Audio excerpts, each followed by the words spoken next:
I'm on my way to Brentwood, a town which has something of a reputation. It's not quite the reputation that some of the areas I've visited have, but it's still not exactly a great one. Fake tan, stilettos, Range Rovers and words like ream all come to mind. But that was then, and this is now. For the past 5 years, the town has largely shook off this reputation, but what exactly remains? In this episode of London Uncovered, that is exactly what we will try and find out. We'll be leaving the capital, heading east to a town which is outside of its oversized boundaries, but is more or less an eastern extension to the metropolis. We will explore this town on the very eastern edge of London and try and see what it's like today. Whilst we walk the streets, we'll delve into the history of the town and obviously, as you have come to expect through London Uncovered, explore the darker side of this town. Because no matter how mundane or innocuous Brentwood may look on the surface, it harbours some dark stories. You're watching London Uncovered and this is Brentwood.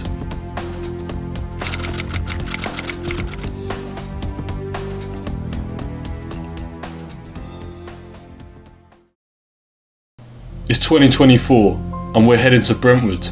If you're heading to the town from London, you'll probably be on the Elizabeth line, which has existed here more or less for the past 6 years. Or if you prefer the bus, you might be arriving on the 498, which runs from Queen's Hospital in neighbouring Romford. Let's look at a map. Brentwood is about 20 miles from London and is in the appropriately named borough of Brentwood. The borough is a little unusual because Brentwood is essentially the only main town here, unless you count the likes of Shenfield, Hutton and Worley, suburbs of Brentwood, as individual towns. Most of the other settlements in Brentwood are small villages, and that might explain why only 80,000 people live here. In the 1990s, the town was allegedly named the most boring town in Britain. As I walk down the high street, the only main shopping area the borough has to offer, I can certainly see why. It's a place I have to admit, I've got a bit of confession to make, I'm quite familiar with. I don't live here, but it is a place I know a bit about, so I'm quite well qualified to make this video. So what we're really going to do is just going to have a look around the town centre, some of the main places in Brentwood that I'm going to tell you about. Like I said, I've seen it change. It hasn't really changed, and this is the thing. Brentwood's one of the few places you can say hasn't really changed that much, and there is change coming. It's not things are changing here, and they're going to change. But you go to places, where I've grown up and other places, and you can kind of see, this wasn't here even 2 years ago. That's not the case really in Brentwood. I'd say it's only within the last few years, which new houses being built, bigger developments and that being planned. But in terms of the town centre, the shop fronts, might change. We've seen a lot of brands come and go, but nothing's really. You go back and Google Street View, back to 2012 and that, and there's really, you can't really say that much has actually changed. Okay, so when it's raining outside, you might see refuge in a shopping centre, and this is what Brentwood has to offer, which really isn't much. It's a Bay Tree shopping centre, and it has got to be possibly the worst shopping centre, or one of the worst I've ever seen. There are just absolutely no shops inside it, and it's meant to be. We're going to go inside in a minute. I'm going to show you what what's meant to be here, and then I'm going to show you what it actually is. Because this is basically a 1970s shopping centre with a 2005 facelift on the front. You can kind of see. If I just walk away. It's this very old concrete, and then you've got this. It's a really weird setup going on with it. So I'm going to show you the what's meant to be built here, and I'm going to show you the reality. So this is what we're promised. So your new Bay Tree multi-screen cinema, diverse mix of retail and leisure facilities. That's the front of it. That's the back. So this is the front here. You see they're meant to be a cinema one of those everyman cinemas. They're really, really expensive cinemas. Quite luxury, they're really luxurious, and they've got bars, stuff like that in them. It wouldn't really catch me going to them, to be honest, because firstly I said it's expensive, and people just don't go to the cinema anymore. And I said, when we lost the cinema here in 2000, there was an asbestos scare. And they said, oh, we're going to bring a cinema back, we're going to bring a cinema back. And that was, about 2014, when cinemas, still going strong. But nowadays with Netflix and that, people just aren't going to them. So we're walking inside the centre now. And you can just kind of get a feel. Still got Christmas decorations up, because obviously there's just no shops here really. I mean, we're past, that shop's been empty for like over 12 years, I would say. I haven't even been here for that long, but I think, well, I've been going to Brentwood for a while. This used to be Wilco's. It's now Poundland, even though there was already a Poundland on the high street. Don't know why they had to move it here. That wasn't here the last time I came. Just to the, I think it'll be my, just over here, is the gym, which is pretty overpriced from what I remember. This over here used to be a co-op, then it became B&M for a couple of years, and now it's empty. It's kind of the story of the Baytree Centre.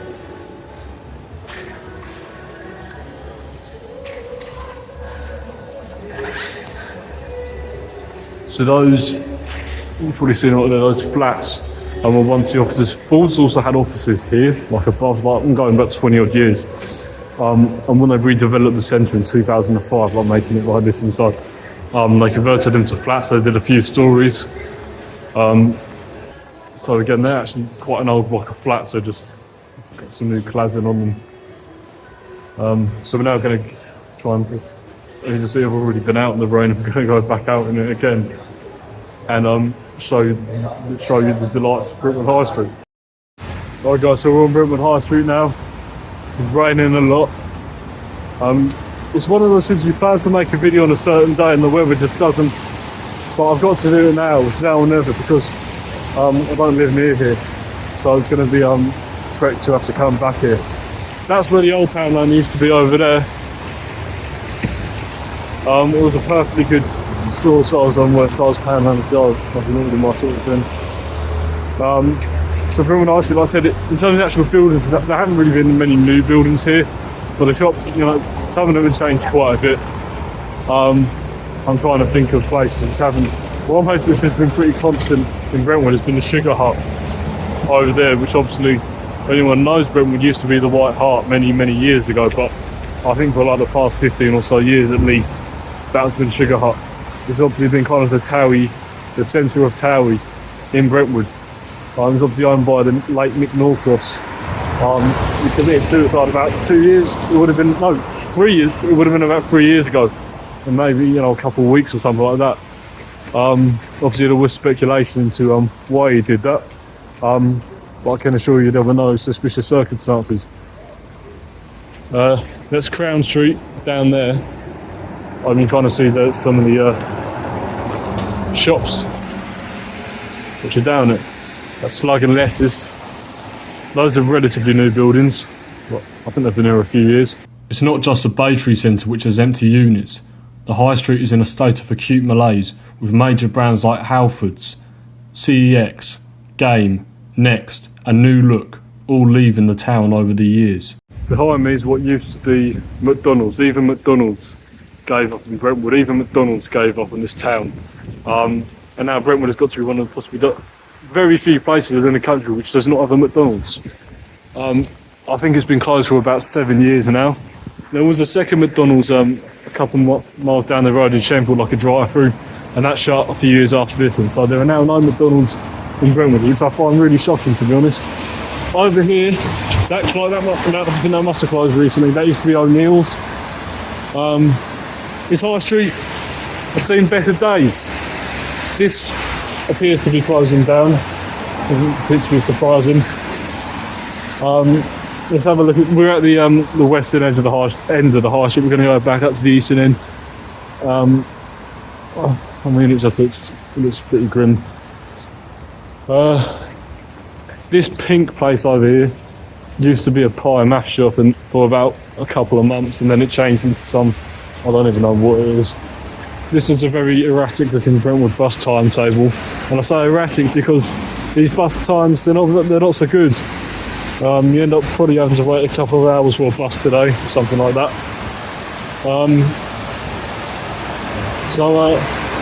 As you can, it's pretty quiet. It's not as quiet as I expected. I think we're going to turn around and start heading round to the other end of the high street to see what we can see, which isn't a lot.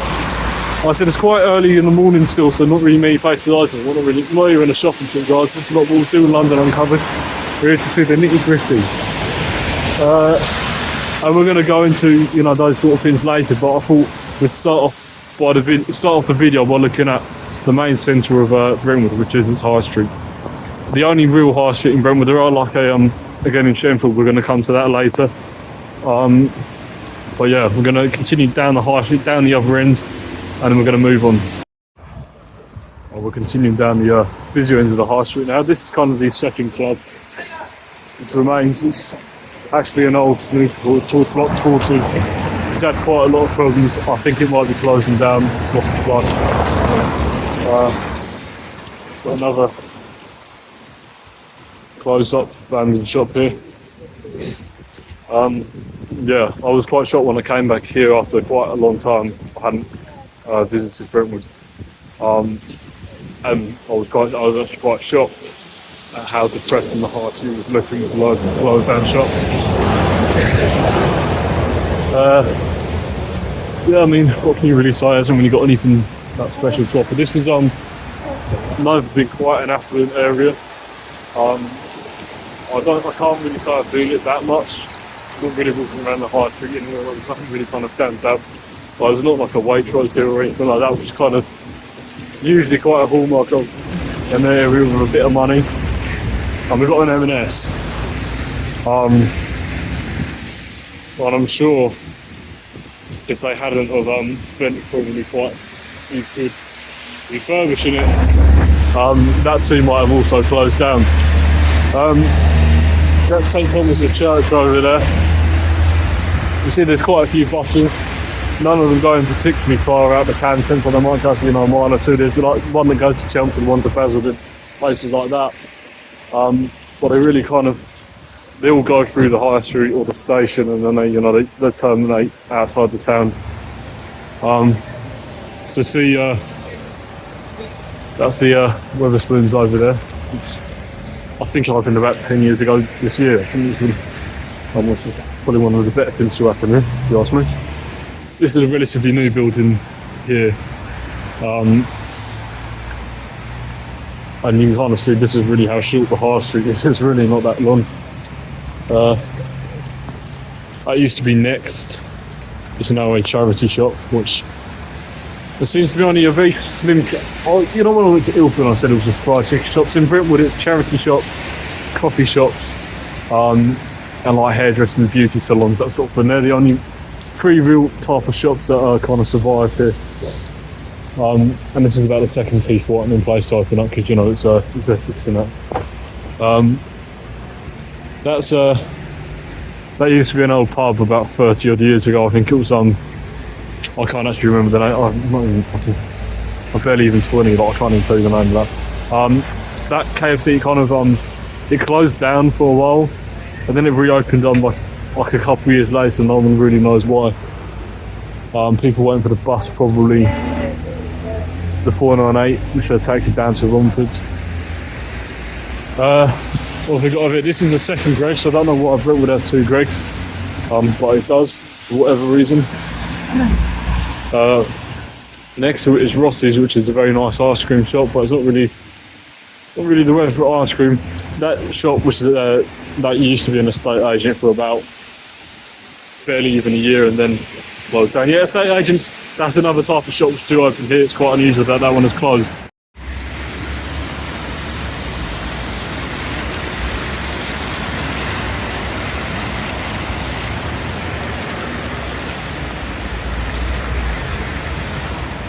So we're now heading down William Hunter Way, which is really just a glorified service road running parallel to the back of Brentwood High Street.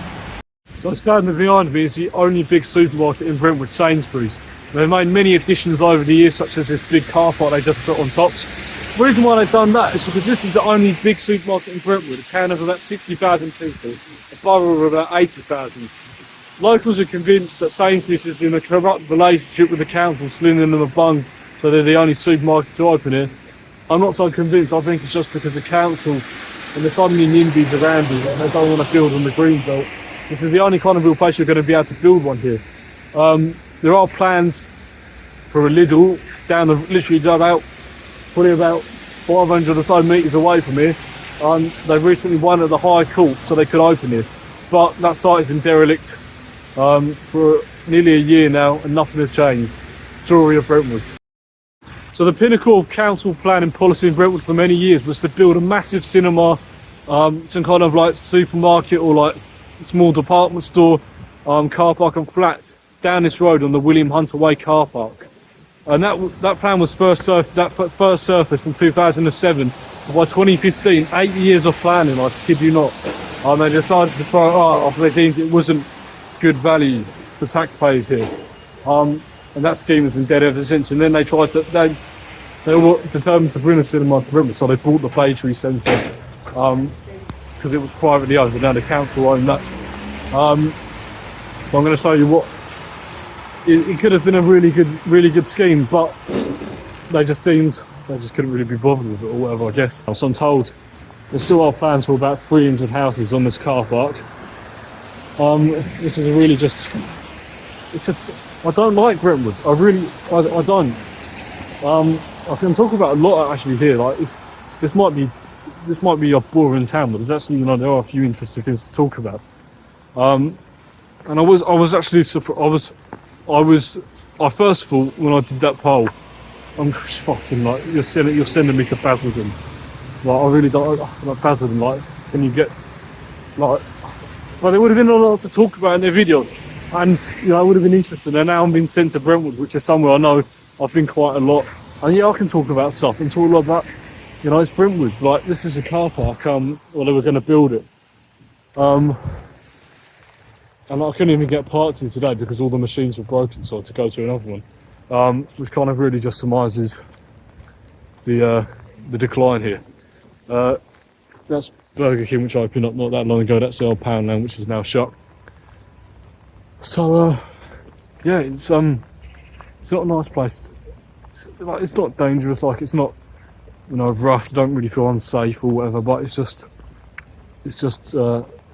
Especially when it rains and that, it's just a pretty grim place.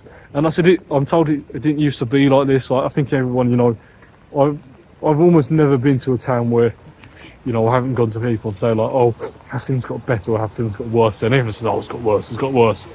And I think that's basically, I don't think you can go anywhere where everyone says it's got better. But yes, certainly very high levels of apathy here, whether that's towards the council, developers, whoever. So there could have been a really nice cinema complex and lots of other things, and what we actually were stuck with this car park. I'm actually coming to the back of Sugar Hut now. Brentwood is changing, slowly, but that change is mostly limited to thousands of new homes dotted around the peripheries of the borough, almost all consigned to this area here, on the border with neighbouring Thurrock and Basildon. Named Dunton Hills Garden Village, the settlement will number around 4,000 homes by completion and will include 3 new primary schools and a new secondary school. Good rail links via Shenfield to the north east of Brentwood were attracting new residents long before the Elizabeth line. Using Greater Anglia services, commuters can be at Stratford within 20 minutes and Liverpool Street within 30. With that in mind, we head east from Brentwood to Shenfield.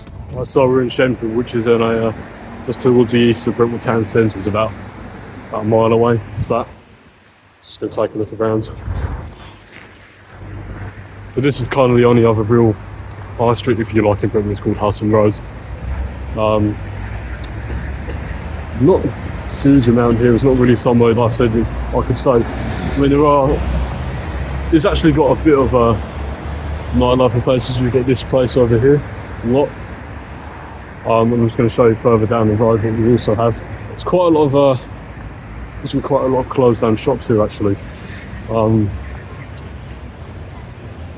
think all the banks which were here are closed down, like a lot of places, so now if people pay some cash into their account or whether they have to go to Brentwood or somewhere, so they could probably close those ones down as well.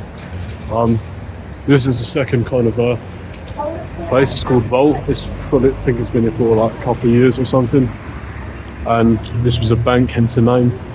And you can imagine it's probably going to expand into that, which was also a bank. It kind of expanded to both places, but yeah, there's it's been a while since I've been here, but yeah, there's been a few closed down shops, as you can see. And we're just coming towards the station. I said it's a very short high street, but this is where the Elizabeth line terminates. So you can now get a train all the way from Sheffield to Heathrow Airport. It doesn't, if you actually want to go to Reading, I know it's advertised like, you know, Sheffield to Reading, you can't actually get a single train into Reading. I think you have to go from Sheffield to Paddington and then change out Paddington and get the train to Reading, which is a bit annoying. But then who really wants to, well, I don't really know why you would travel from Sheffield to Reading unless I like one or the other. But yeah, it's obviously going to be very useful to get a train from here to Heathrow or whatever, going across the road to from the other side.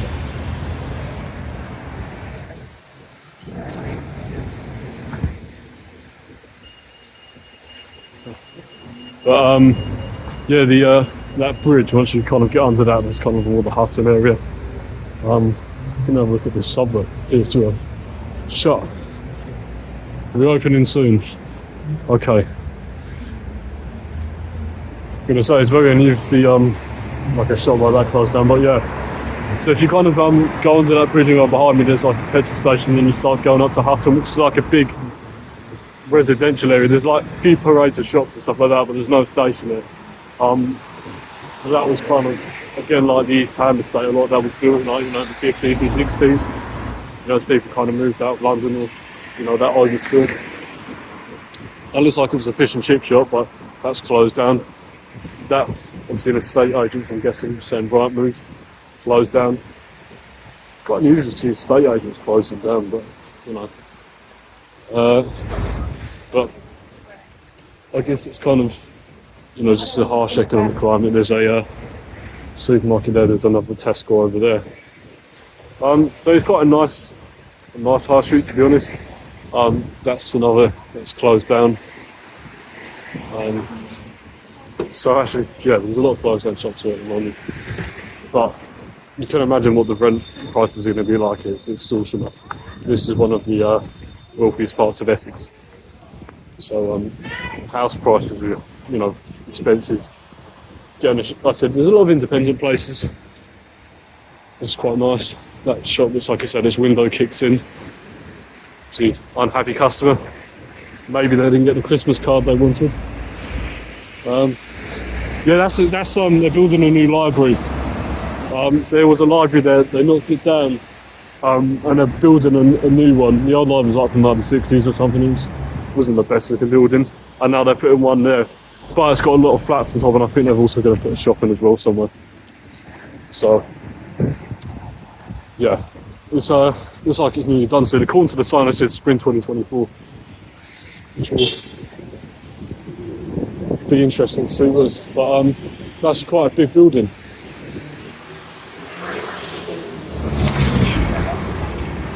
You can see there's another shop closed down here. This massive William Hill here, Indian restaurant. Yeah, so you walk up the road, and there's houses all around. There's like some more shops at the end. It's a bit weird like that. Purpose-built library. I mean, the other one was purpose-built as well, so I don't really know why they'd advertise. So it's a bit weird. That shop's been empty for years. That one, it's closed down, but it's just moved to Eltham, which is like a small villagey kind of town, which is town in its own right, but it's in the borough. So yeah, so I think that's really shameful, to be honest. There's not really much to say here. A lot of the houses which are meant to be built like in the Brentwood area are going to be built in Sheffield. Your parking fines there. So yeah, so there's a lot of houses which are going to be built in Sheffield over the coming years. Because there's like a lot of like greenbelt land here. Well, it's not greenbelt anymore, but you know what I mean. Like, there's a lot of like, open land around it. It's on the A12 and all that. So yeah, I mean, it's the Elizabeth line. Like, has it like? I don't really know, because like if you want to get to London, it's much quicker to just get on the Greater Anglia or whatever. Because the next stop after here is Stratford. Like, it takes you about 20 minutes to get to Stratford, which means it's actually a lot quicker than that to get to places like, say, which are in like the teeth. Like, this is I think it's in the TFL zone because you can use oyster and stuff like that, but you pay the maximum amount because it doesn't distinguish between whether you're using TFL in the Greater Anglia. Where if you go to say Brentwood or Harold Wood, the two nearest stops after this, you can it's a lot cheaper, but obviously it's a slower train because you can't get the Greater Anglia, so they know you're not using that, and that's why TFL charge you less. But yeah, not really much to say here. Not really much more to say here. The Hutton Mount area, straddling Shenfield and the less affluent Hutton, is by far the wealthiest part of a town which already has a higher income than the national average. It's home to ex-footballers, stockbrokers, and probably a few retired criminals too. To the south of Hutton lies a little bit of East London and semi-rural Brentwood.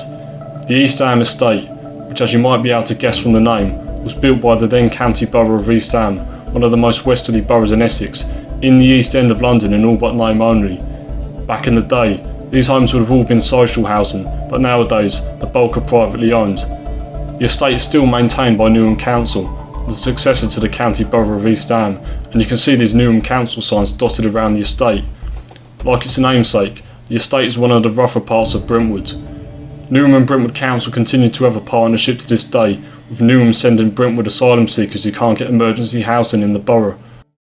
Okay, so we're in the south of Brentwood now. We're on the East Ham estate, which kind of straddles the area between Hutton and Ingrave. And as you can see behind me, this is, like the name suggests, this is actually was built by the then county borough of East Ham Council to house people from East Ham in the area. And you can see behind me Newham, London, which is kind of, it's actually a very weird thing that we're miles away from Newham, but all these houses here and this whole area still maintains, I believe, by Newham Council, certainly the buildings. I'm not sure about the roads. And it's not actually, this isn't actually a unique thing. It's to my knowledge, I didn't know this, the town a few miles away from here, Billericay, they have a similar thing going on with Waltham Forest Council, where they built a lot of the new houses. They were then new, like in the 50s and that. Just kind of year all these were built.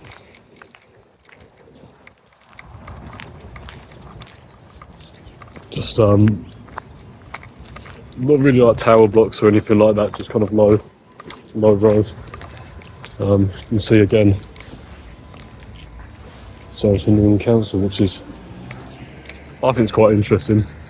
But yeah, there's nothing really around here as such. It's just, residential. I think there's a few parades shops or something like that. So yeah, interesting.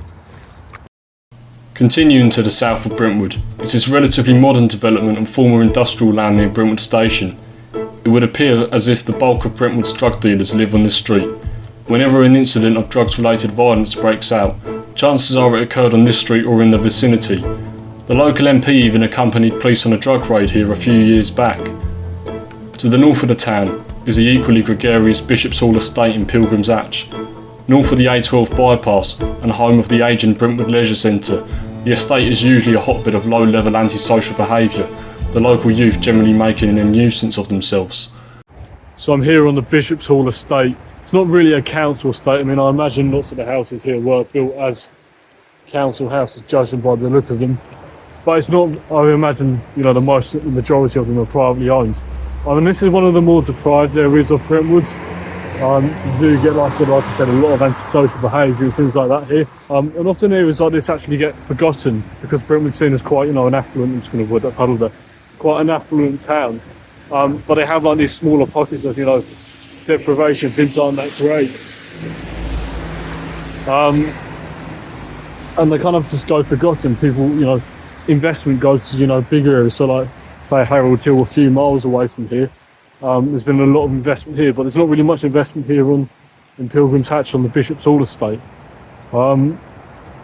So, for all, the wealth Brentwood might seem to have and, high house prices and that, here, you look around and it does, you get that impression that things, the money's not really coming into you. I mean, look at the Brentwood Centre. This should be, the Brentwood Centre back there, built 30 odd years ago.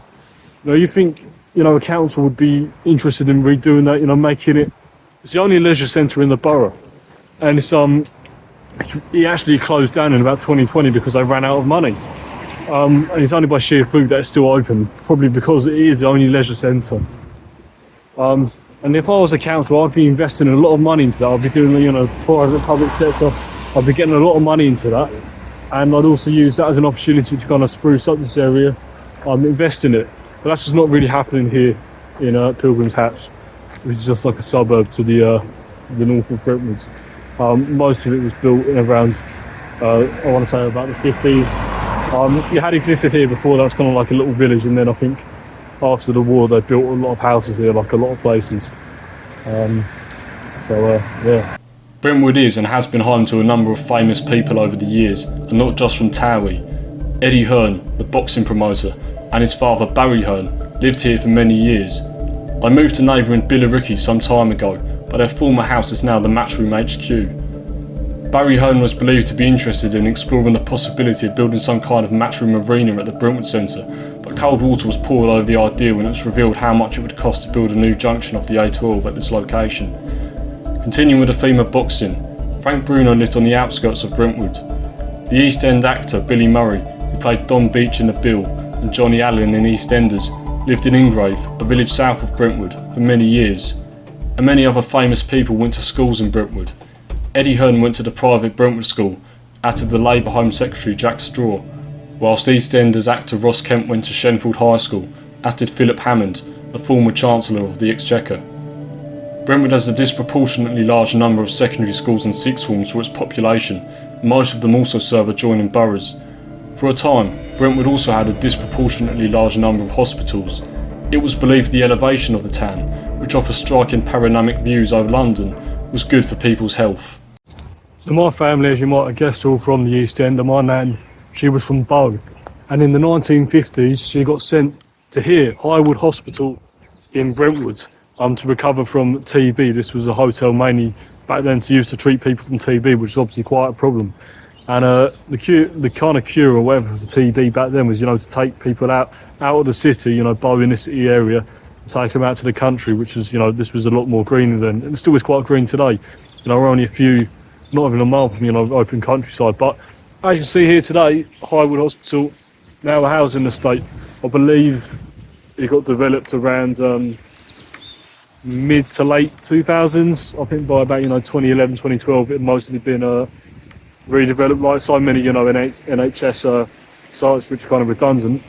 And this was one of many hospitals here in Brentwood. We had St Faith's Hospital on London Road that closed, about mid 80s, but that was still there till about 1998, and it got turned into the BT offices. It was going to be redeveloped into a retail park, but Brentwood still doesn't have a retail park or anything like that. Then there was the what they call the lunatic asylum at Worley. I think Worley Mental Hospital. That was here probably up until about 2001, and then operations moved about 10 miles down the road to Goodmayes, just down the A12. And then there was a Brentwood District General Hospital in Shenfield. That's still there. That's now the Brentwood Community Hospital. Doesn't have an A&E. That's kind of the main hospital here, but there are actually some NHS facilities still here, kind of like the old Harold Wood Hospital, again a few miles down the road. That was most centres Houston, but there is still a polyclinic there. And here I think there's a doctor's surgery, and I think it's like kind of like a mental health kind of place. I'm not really sure what you'd call it, but yeah, it's quite a nice little development, and still retains some of the original buildings, others are new. As for the Worley side, that's now a housing estate called Clements Park, and I think there's still like a doctor's surgery there. So yeah, this is just on the younger roads heading north out of Brentwood just before you cross over the A12. Brentwood was also home to a large number of companies over the years. Alan Sugar's Amstrad was here opposite the station, now a Premier Inn. BT remain in the town, but some have suggested they will be leaving. Ford's HQ was at Worley, but that too is now a housing estate. McCall's were based at Pilgrim's Hatch, but that site is currently being developed into, drum roll please, a housing estate. But there are a growing number of industrial sites emerging in and around the town. Planning permission has recently been approved for a massive industrial area at junction 29 of the M25, where the A127, which runs south of Brentwood, meets the motorway. The site, the Brentwood Enterprise Park, is the size of 14 football pitches and would employ well over 2,000 people. A few miles further up the road at West Taunton, near where the Dunton Hills Garden Village will be built, another industrial site is developing. It's clear the council has visions to make Brentwood one of the main centres of the logistics and warehouses in this corner of Essex. The fate of Brentwood's dying town centre is less certain. The curse of geography berates Brentwood. It is practically equidistant from three major centres of retail. Chelmsford, to the north east, is 10 miles or a 20-minute drive. Basildon to the south east is about 9 miles, another 20-minute drive. And to the west, Romford is barely 6 miles. Lakeside Shopping Centre is also only around 10 miles, another 20-minute drive. With other centres of commerce so close, large retailers are put off from investing in Brentwood, particularly given the majority of the borough is in the Greenbelt, and councils of all persuasions have rarely been bold enough to build on it, even if doing so would bring net economic gains to the borough. Perhaps Brentwood is becoming less upmarket, and with that, we move on to exploring its darker side. Underneath the glitz and glamour, this town harbours some dark stories. Serious crimes in Brentwood are rare, but when they do happen, they are so significant they usually make the national news.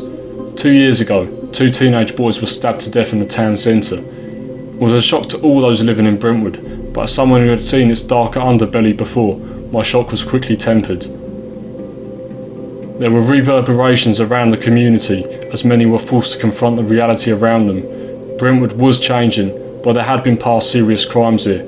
Most notably, and covered in this video here, was the murder of John Palmer at South Weald in 2015. Whilst a year before, a city stockbroker from Ingatestone, a small town to the north east of Brentwood, was shot by a gunman on his way to Shenfield Station. Robin Clark, nicknamed the Wolf of Shenfield by the tabloid press, was a 44-year-old stockbroker on his way to work when a balaclava-clad gunman shot him in the leg in what is believed to be a punishment shooting, perhaps linked to debt problems. Murders here are rare, with perhaps one occurring every year or so.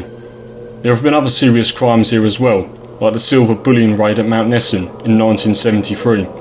Known underworld faces have been known to frequent Brentwood in the past and present, like the Blundells amongst others. It has many large, detached houses, but it's close enough to London and other centres of crime for organised criminals to live and work from. Perhaps lesser known is that the town was once where John Venables, one of the killers of Jamie Bolger, was imprisoned, a children's secure unit at Leverton Hall in Worley. Leverton Hall was a 16-bed secure unit for the most dangerous children in Britain. It retained this purpose up until 2014 when it closed down. There was a second children's secure unit in the town, at Borstal on Weald Road. St Charles Youth Treatment Centre.